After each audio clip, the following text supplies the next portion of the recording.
Hello everyone, welcome করছি recipe by সৃষ্টির আরেকটি নতুন পর্বে। সবাই কেমন আছেন? আশা করছি সবাই অনেক ভালো আছেন। আজকে শেয়ার করছি দুর্দান্ত খেতে চিজি এগ অমলেটের একটি রেসিপি। খুবই সহজ আর ঝটপট তৈরি করা যায়। তো চলুন কথা না বাড়িয়ে এই অসাধারণ রেসিপিটি দেখে ফেলি। ভিউয়ার্স, সাবস্ক্রাইব লেখা লাল বাটনটিতে ক্লিক করে সাবস্ক্রাইব করে রাখুন এবং আমাদের চ্যানেলে সকল ভিডিওর আপডেট পেতে পাশের নোটিফিকেশন বেল চিহ্নটিতে প্রেস করে আমাদের সাথেই থাকুন। আজকের রেসিপির মূল উপাদান হচ্ছে ডিম, 2 টেবিল চামচ পরিমাণ পেঁয়াজ মরিচ কুচি, 1 টেবিল চামচ পরিমাণ টমেটো কুচি, 1 টেবিল চামচ পরিমাণ সবুজ ক্যাপসিকাম কুচি, দিয়ে দেব স্বাদ মতো লবণ আর চিলি ফ্লেক্স দিয়ে খুব ভালো করে মিশিয়ে নিচ্ছি সবগুলো উপকরণ একত্রে।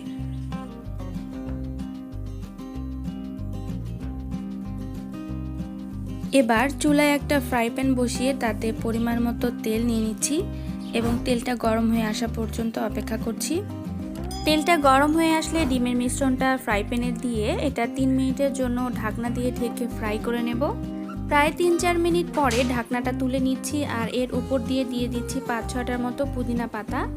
তারপরে কেটে রাখা চিজ এর উপরে ছড়িয়ে দিচ্ছি। চিজটা আপনারা আপনাদের স্বাদ মতো প্রয়োজন মতো কম বেশি করে নিয়ে নেবেন। আমি এখানে প্রায় 2 টেবিল চামচের মতো চিজের ব্যবহার করেছি।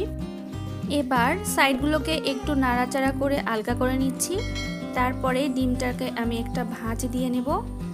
ডিমটাকে খুব পুরোপুরি না, অর্ধেক একটা ভাঁজ দিয়ে এবার আবার ঢাকনা দিয়ে ঢেকে প্রায় 5 মিনিটের জন্য খুব অল্প আঁচে কুক করে নেব। 5 মিনিট পরে চিজগুলো খুব ভালো মতো মেল্ট হয়ে গেছে আর ভেতর থেকেও খুব ভালো মতো কুক হয়ে গেছে। আজকের মজাদার চিজ অমলেটটা একদম রেডি হয়ে গেল। আপনারা এটা বাসায় অবশ্যই ট্রাই করতে পারেন। অতিথি আপ্যায়নে বা ব্রেকফাস্টে খুবই হেলদি একটা এগ অমলেট।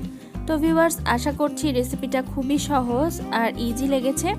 সহজ লাগলে বাসায় ট্রাই করবেন আর ভিডিওটা দেখা শেষ করে একটি লাইক দিতে আর কমেন্ট করতে একদম ভুলবেন না। আপনাদের কমেন্ট করতে আমার অনেক ভালো লাগে, তাই বেশি বেশি করে আমাদের এই চ্যানেলটিতে কমেন্ট করুন। আর এই ধরনের মজার আর সিম্পল রেসিপি পেতে হলে রেসিপি বাই সৃষ্টির সাথেই থাকুন। ভিতরটা একটুখানি কেটে দেখাচ্ছি এটা কতটা স্মুথ আর কতটা নরম হয়েছে।